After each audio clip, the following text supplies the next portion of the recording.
right. So this next round is right after I posted about Judaism dehumanizing people and some of the stuff about Islam, about Jesus and Jewish tradition of him having a Ethiopian father.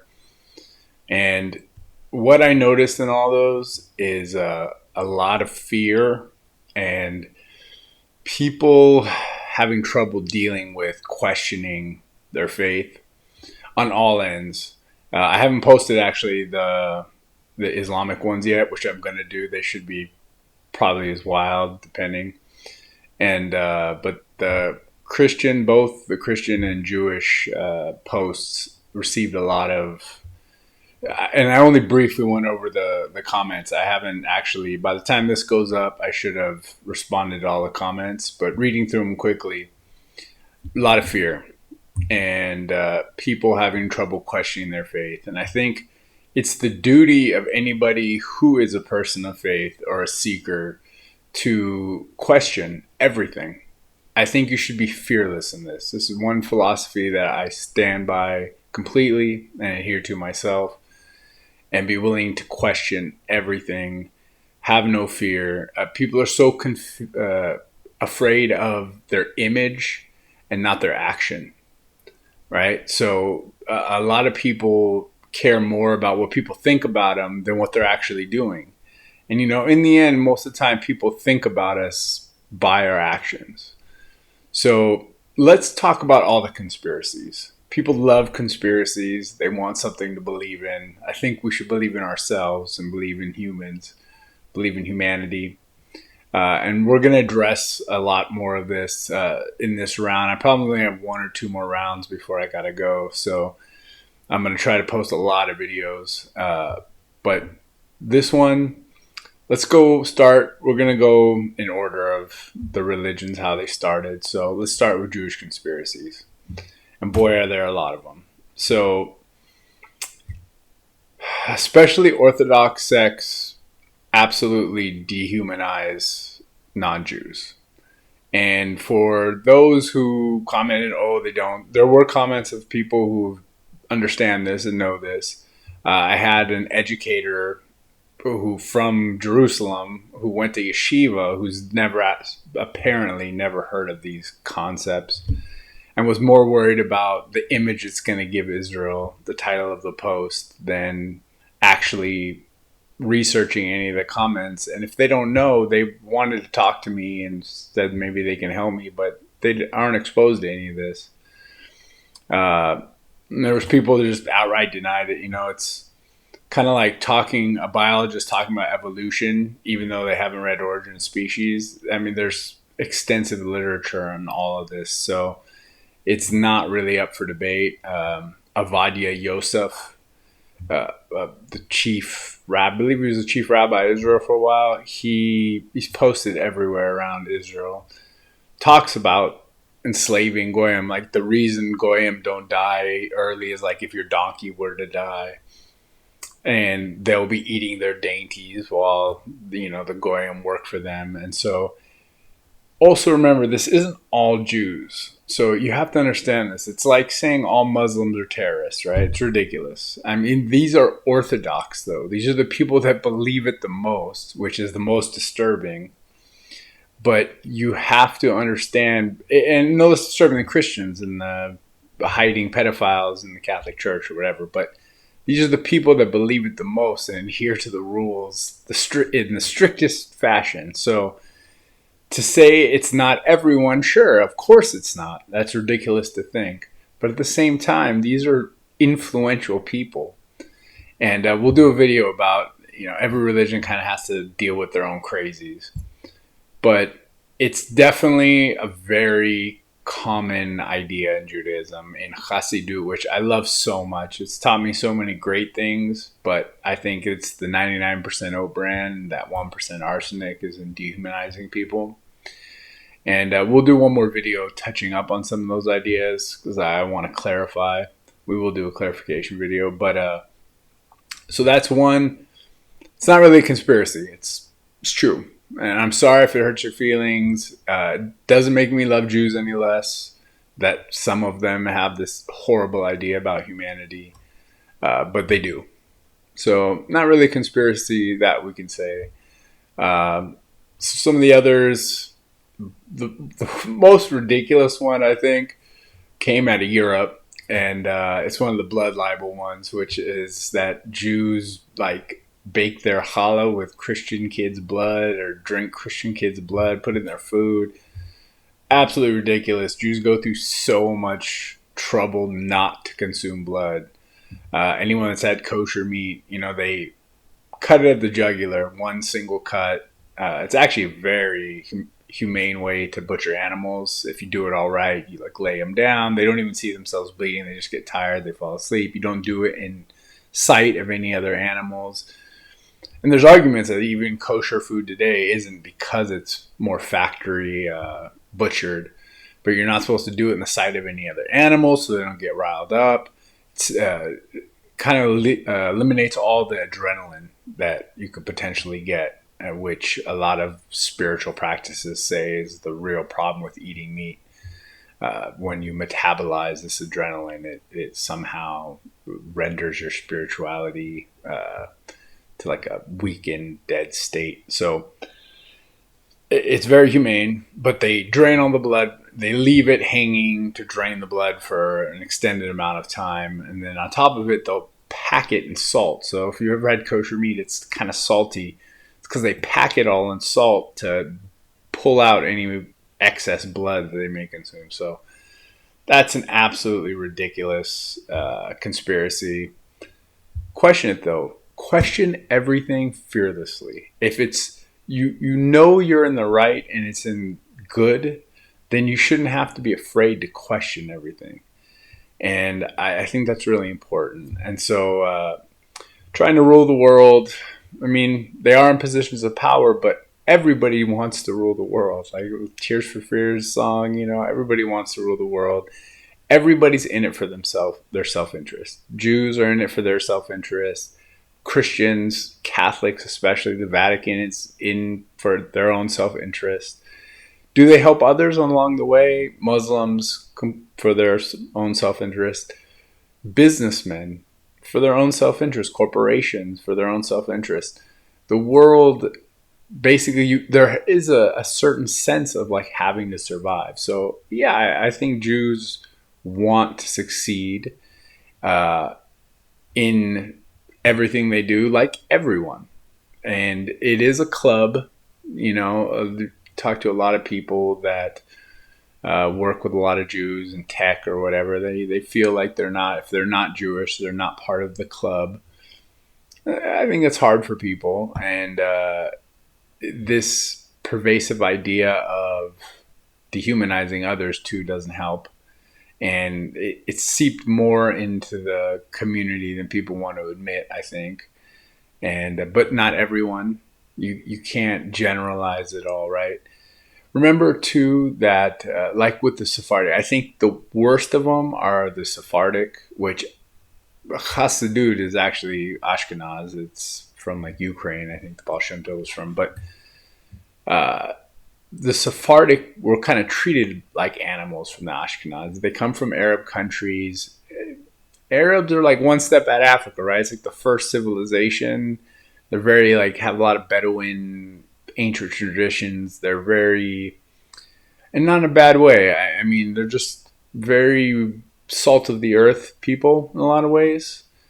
And a lot of the Sephardic Mizrahi Jews that came to Israel were looked down on. Even Golda Meir and some of their original high-ranking members of Israel kind of looked down on Mizrahi and Sephardic people, treated them like animals, and like less than, say. And people who feel that way inevitably want to dehumanize others even more, right? Look at black folks right now. All these things that white people are Neanderthals and cave people, and dehumanizing white people after being dehumanized. Let's not become what we despise. When I experienced racism in Hawaii and was attacked my first day of school, first week of school, I right then I decided I will never become what I despise. That is the worst thing that could happen. So, remember that pain makes people go crazy. So there is that ruling the world. I think everybody has their own agendas, right? Some of the others, 9/11, I don't think they necessarily did it. If anyone did it, it was Bush. It definitely seems like it was a demolition. I'm not going to get into that right now, but how could those buildings fall like that? Like a perfect demolition. I mean, wouldn't they tip over or something? I mean, it just seemed too perfect. And that's a whole nother topic.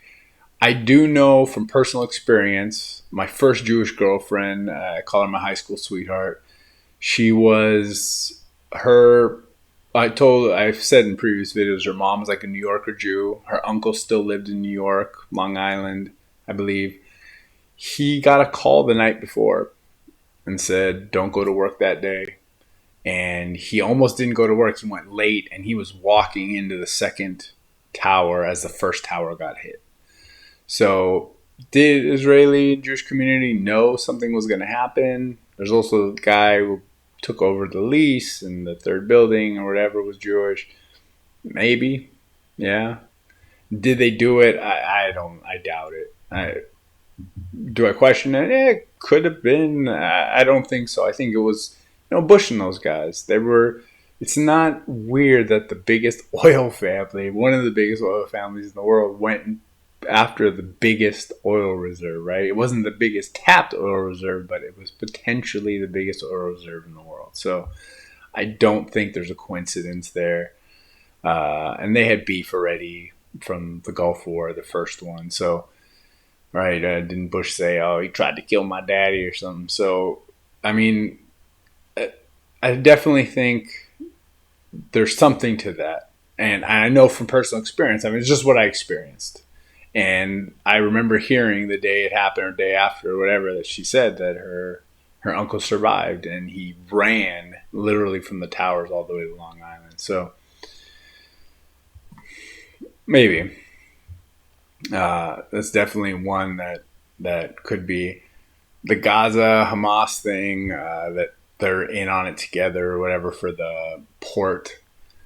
Possible. I don't know. Seems a stretch. We're going to do a whole video about this war because it's ridiculous. I mean, the social media is just such a clown show about so much of this stuff. But, there are weird things. Took them 4 hours to respond. Israelis, I mean, you get anywhere near those fences, normally alarms go off. There was, a lot of people don't know that it was Simchas Torah was the holiday that they were celebrating, which is like a giving of the Torah, not like Shavuos, which is just coming up, but it's a Torah holiday. Most people were probably shmammered the night before. You drink a lot on Simchas Torah, you dance with the Torah. Everybody gets shmammered and dances around the Torah and does somersaults on the ground and stuff. It's pretty fun, actually. So most people were probably hungover from the night before. But the hippie kids, just prior to this in Tel Aviv, for Simchas Torah, there was, this is before the attack. Simchas Torah, there was a big celebration in Tel Aviv.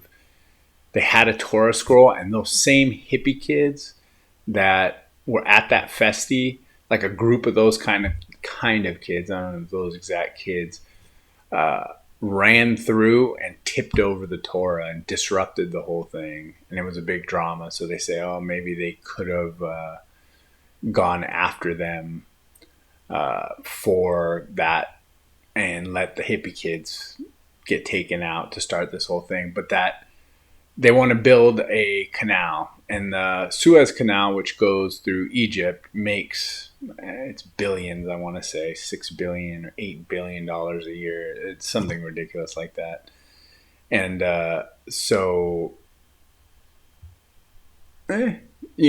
all the main Hamas leaders bounced. They're all living in like Qatar and other places, 5-star, 6, 8-star hotel. I mean, they're balling. And, they get billions, $500 million in aid a year.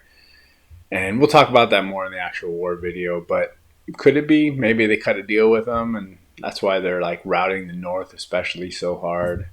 That's why they let the hippie kids kind of get killed. The religious family kids seem to come home quickest. I don't know. It's a stretch.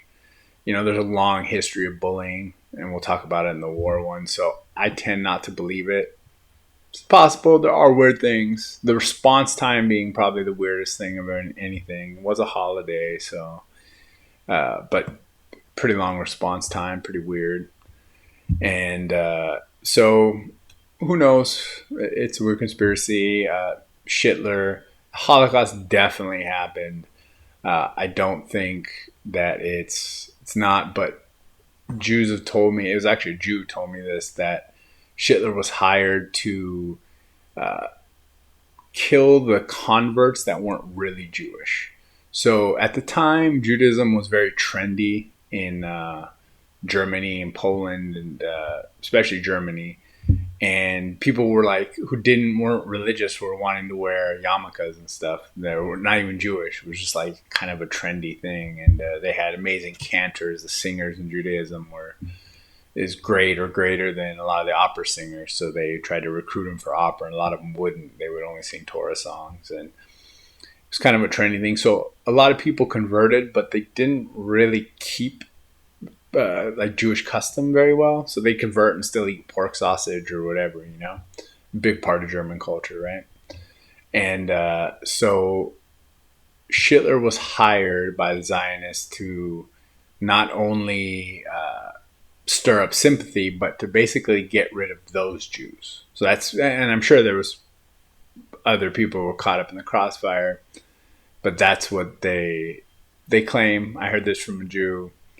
Is it true? Yeah, it's a stretch. I don't know. They were again in pain. It's another one of those things, like Jews and black people and people who were in pain go crazy. They lost World War I, the Germans. They were struggling, and Jews were a good scapegoat.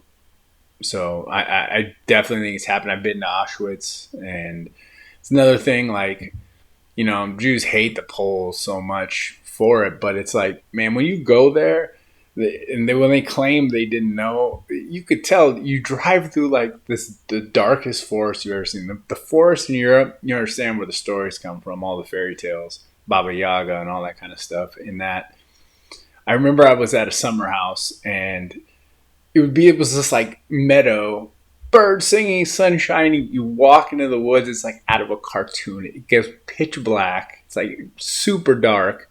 Little rays of sunshine. The trees are like knee-high bottoms of the pines, where like a wolf or something could just snag you. You'd never see it coming, because it's just, you see maybe the branches move a little bit, but super sketchy spider webs. Like, man, it's like it was out of a cartoon. Seriously, it's so dark, the forest, and it's a straight shot. The road to get there is just through this like a cutout of this dark forest, and then you just make a turn. And that was the train tracks. That's how could anyone know? It's like they cut out these swaths in the middle of these forests, and then we're killing people. And a lot more people than just Jews died. As many non-Jews died. And I know Jews don't seem to care about that in the Holocaust, or anybody seems to notice that. But there was, at least as many, right? At least 6 million non-Jews died too. Homosexuals and gypsies and all kinds, and Poles and all kinds of people died in the camps.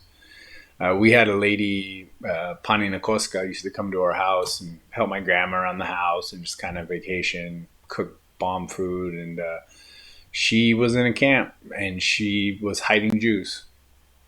And they caught him, and they put her in a camp too. She had the tattoo and everything, and she was a survivor, tough lady, but made these bomb little hamburgers. Oh, loved them.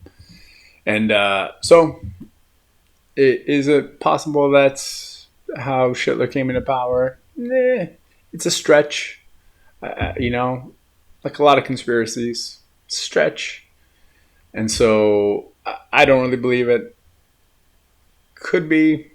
I mean, when you look at dehumanizing people, anything becomes possible. But I think it's a stretch. What's the other ones? Circumcision was to get Jews into business. Like before, Jews would. That's why they had like troughs and urinals, so that when business guys were peeing, they would see a guy's cut, and then they wouldn't let him in to their club, right? The non-Jewish club. And so they could tell, they could spot Jews by being at the urinal. So then Jews who are in medicine, a lot of them are doctors, very old tradition in Judaism, right? That they should, everyone should be circumcised, and then you can't tell who the Jews are, so that Jews were able to now get into all these positions of power and control all these major corporations. Stretch. It is weird that they wanted everyone to be circumcised. Is it really cleaner? It kills a lot of nerve endings. I mean, I don't know. I am. Most Americans are. Could be that they have a prophecy and Mashiach was going to come, or they needed people to, that someone was going to be born there that was important. So they just figured circumcise everybody, Who knows? Who knows? That's a weird one. It's true. Seems like a stretch, Is it worth questioning? Everything is worth questioning. Be fearless. Be fearless in questioning everything. And so those are a lot of the big ones. Christians, their conspiracies, the Vatican hiding and moving around pedophile priests. Not really conspiracy. It's proven. Tons of cases of this. It's a very weird rule that priests shouldn't be married. It's very kind of unnatural. No, I mean, there is teaching from Jesus that says not to marry is the highest. And if you can't control your lust, to get married. So it's not so weird, but it seems pretty tough. It takes a pretty amazing strength to do that. And even growing up Christian, that was the one thing I was like, I don't think I could ever be a priest.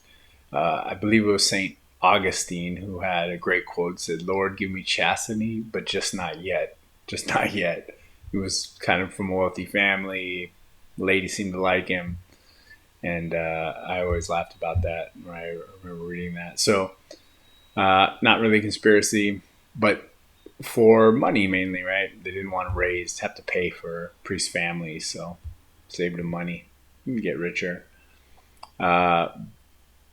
Christians hiding all the Vatican also hiding all past information about aliens and this and chronovisors and all that. I don't know. There's definitely a lot of stuff locked away in there. Is it stuff about aliens and time, like viewing machines and all this kind of stuff? It's kind of a stretch. The gold of Rome is in the church. Maybe. I mean, that's as much of a stretch as like Jews having the gold of Egypt still, which is why I guess we didn't really cover, but it's maybe Vatican being part and Christianity being part of all the like Illuminati. Maybe. I mean, they definitely have their own interests, right? Just like everyone else, they serve their own interests.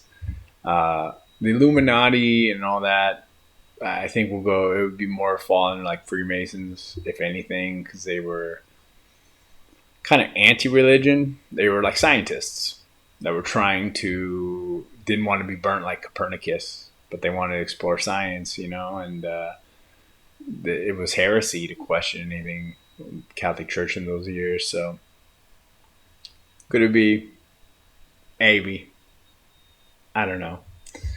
And and then Muslims, there's like child sacrifice, like blood sacrifice, I've heard. I don't know. Stretch. It seems pretty crazy. there's a lot of blood sacrifice in monotheism in general. I think it's a stretch with Muslims. You know, and again, people, this isn't the like regular people just going to synagogue or church or the mosque. It's these are like the orthodox administrators and high level people in these organizations that would be doing this stuff. So don't turn this into hate. Again, hate only fuels hate. So we can question everything, and regardless of what the answer is, the response should always still be love. We can stop evil, and even if we have to battle, if it comes to it, but at the same time, love is always a response. We only battle in like to save humanity when we're attacked. It's defensive. Light is a defensive thing, and love is really greater than any war. And we'll talk about the stories, experience I've had with feeling like this deep love that I wish I could hold on to all the time, but it kind of comes and goes. And pacts, Muslims made pacts with like Jews to destroy the West, right? Immigration's weird. How these guys are just invading. You never see women. I remember in the very beginning of it, like with Syria, you never saw women. I was always like, wouldn't the men stay and fight? Like, where are all these men leaving? And they're like young men, like fighting age men. It's not like it's old men going. And like, it's not women. Where are all the women? That was always my weirdest thing. And we see it with almost all the immigrants. I just saw an interesting interview with some like Mexican mafia guys in Mexico, and they're saying how many Chinese are at the border, and they're weirded out. They're like, it's not as many Latin Americans as you think, Central Americans. It's all these Chinos, you know, and they don't. What are they doing there? And they're all buzz cut and like young men, no women, no families. It's just like men. It's really weird. So maybe. You know, they all kind of think Jews are idolaters, or Christians are idolaters. So you know they've gotten along better with Jews historically, or Jews at least feel that way. I don't know. I've heard horrible stories, like from my ex-wife's mother who's Libyan. They would talk about how they would have to marry kids off at like 13, 14, or the Muslims would come around and start like kind of harassing and wanting to marry the kids. So to keep them married to Jews, they would have to marry them off young before the Muslims could do it. And human trafficking, it's a big one. The whole Aisha thing.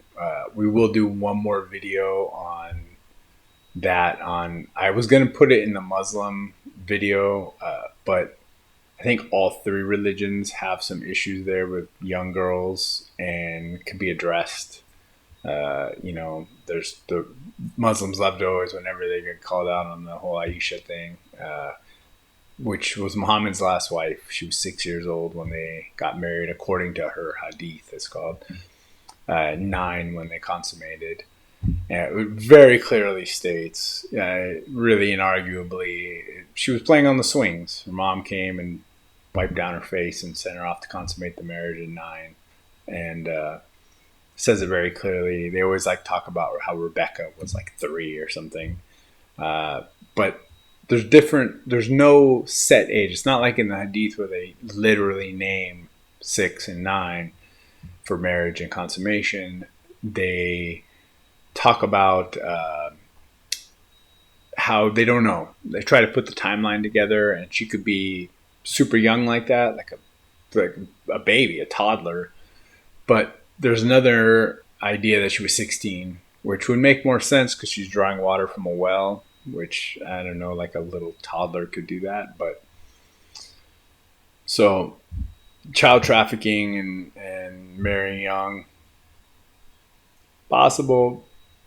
I try to not want to believe that, but it's possible. You know, there's definitely people trafficking children in the world. Is it religious people? I want to hope not. We did talk about the Epstein thing. That's a whole nother thing, but it's also businessmen, political leaders. That's a whole nother swamp to go down. But I think it's worth questioning everything. Jesus, Christianity, the whole Jesus thing, and Drew saying his dad was Ethiopian. Possible, very possible. And in that, you have to decide what your faith tells you, like what your intuition tells you. Do I think Jesus' teachings, which are mostly all out of the Torah anyway, are they less because he wasn't immaculately conceived? You know, it's another one with the young girls, Mary. Uh, doesn't really say virgin. The word they use in Hebrew is actually means like a young girl, 12 or under. So she's like under 12. So did God consummate with a whatever with a girl who's super young? And how do people, like in monotheism, can they justify it? Is it just monotheism? I doubt it. It seems like they came after the children right away.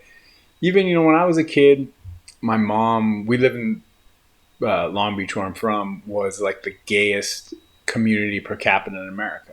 More gay than San Francisco. We had more gays per capita. They had more gays overall because it's a much bigger city, but we had more gays per capita. And my mom would always say there was a certain park by our house, stay away from the bathrooms because some of the gay men are like in the young boys, you know, since Greek days. It's like it's a thing. And so you can just stay away from there.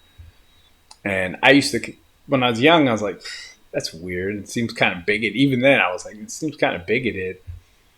But as soon as homosexuality was totally like okay with, everybody was all right with it. Uh, right away, it was like children. They went after children, started grooming children, and these transvestites at the children's schools and wanting to read story time to kids and like, you know, I personally don't think that's appropriate in that it's kind of a sexual fetish, men dressing up as women and the whole thing. And, you know, they have the drag shows and all those different things that it's already a concept of sexuality. And it's fine in like middle school. When we take sex ed, we can learn about all that stuff. It's fine. I don't think you need to introduce sexuality to children. I mean, I don't think it should be looked down upon either. But I don't think you have to try to introduce this to kids. They'll learn. In their time, they'll learn. And if they have questions, they can always ask their parents. And as they get older, they'll learn about it in sex ed, like we all did. And, you know, and life goes on. But it definitely seems like there was a push for going after children, which I don't agree with. You know, my thing is any two people can do whatever they want. You know, we'll all have to answer to the divine in the end. And if people want to do these things in the privacy of their thing, I don't believe in killing them like Muslims or any rules, even the Torah or whatever, in that people can live their adult lives however they wish, and they'll answer to the divine like we all will. You know, who can say which sins are greater, this or that, really? I mean, it all just is what it is. If it's even a sin, I mean, right? It's up for debate too. And so, for those who, especially like atheists, you know, we're keeping it kind of in a monotheistic context here, but you can't persecute them, but you don't have to allow them to push it on kids, basically. And it's all good except kids and animals. That's where I draw the line with all of it. when people start wanting to have sex with animals, it's like, no, no, I'm not cool with that. I'll never be cool. They can't really give consent. I don't care what you think. Justify they like it or this or that. And same with kids, because you can just brainwash kids. They're like literally creating the directives to lead their lives. So whatever you tell them, you can tell them crazy shit and they'll believe it because they have no point of reference. Everything is new. So, you can't, I'll never justify taking advantage of kids that way sexually. They're not sexual yet, especially prepubescent children. Horrific. And that's something I think is like death worthy or castration worthy or whatever. I don't play any games with that. This whole thing with the women, the school teachers screwing little boys, even, it's horrible. Horrible. All the guys make jokes about it. It's not funny. It's not funny, dude. Because it's about power and manipulation, even on top of it. Especially in those cases, right? Guys are like, oh, I wish I had a teacher like that. It's not funny. She's manipulating those children, and it's about power. She wants power over them, and they're young, they're impressionable, and so she can control them much easier. And that's as wrong as the sex act itself, or damn close. It's and so that's where the line's drawn. Whatever adults want to do in the privacy of their own things, don't. But kids, animals, that's my hard line. Teach their own, but that's my hard line that I'll never accept or support either of those things. So a lot there, but conspiracies. Who knows? Who knows? For those who were very offended by the Jesus thing, I'm telling you what I know from the stories that I dug out from the Jews, wanting to understand why they dislike Jesus or don't believe in him. And if you really believe or have faith, does it matter what they say? That's it. It doesn't matter what any more to the Jews than what Christians say about Jews, or Muslims say about either. It's like, does it matter? I mean, Muslims, ironically, are the only book that they're supposed to tolerate the other two. It says in the Quran to tolerate the believers, which are Christians and Jews, which already existed right at the time of the Quran. So the writing of the Quran. So it's kind of weird when there's a lack of tolerance there when they actually have that book. There's nothing per se in Jewish or Christian text to accept the others. But kind of, Christianity, there's books to the Hebrews, and the Jews are what Jesus came from, and so, but not the same. It's not as black and white, I think, as the Quran. But and Paul, I'm not even get all that right now. But anyway, no fear. The point of all this is to not be afraid of any controversies, any conspiracies, or to question them at least. Not to be afraid to question everything. Could it have some inkling of truth to it? Maybe. Could it be true? Maybe.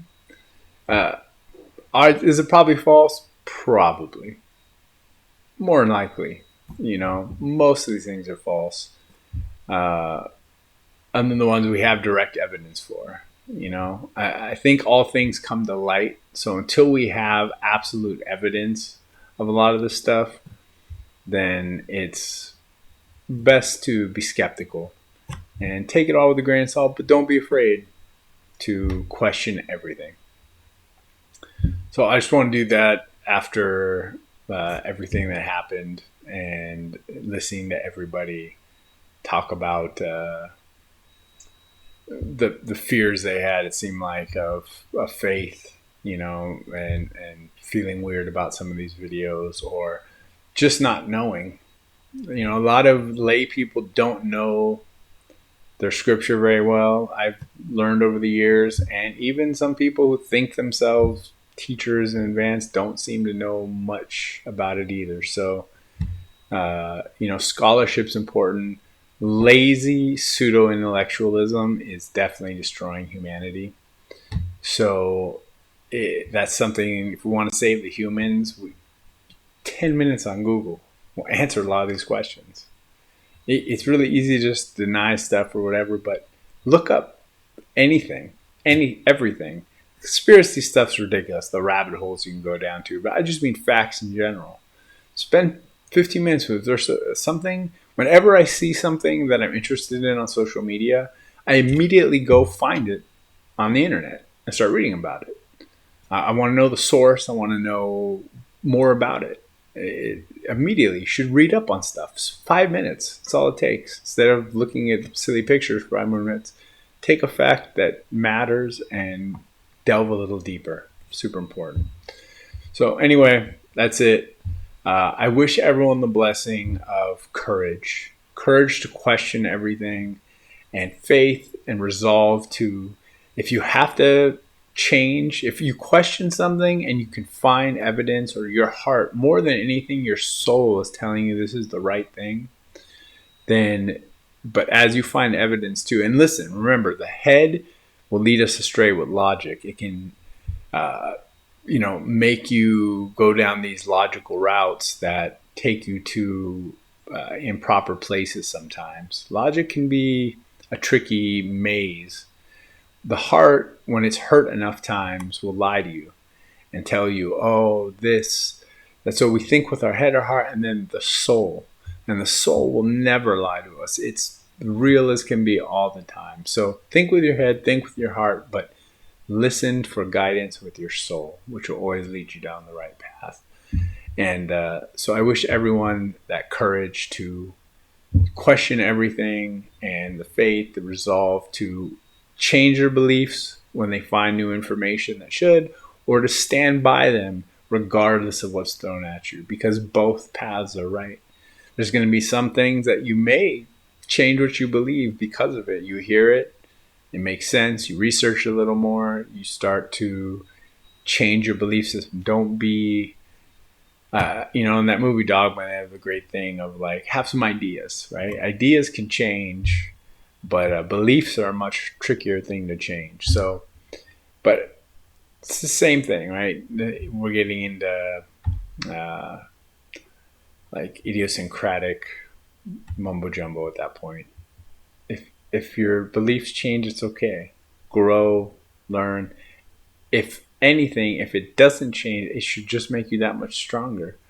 I've questioned everything throughout my life, and it's only made my faith in the divine that much stronger. So I wish you that courage, that faith, that resolve, and to question everything and take either the change or the stance to not be moved. And let's do this, people. Save the humans. Trying to be a better man. Oh yeah. Trying to do the best I can. Oh yeah. And I'm gonna do right thing. Do right thing. No matter what they want to say. And I'm gonna still fight for you. Still fight for you.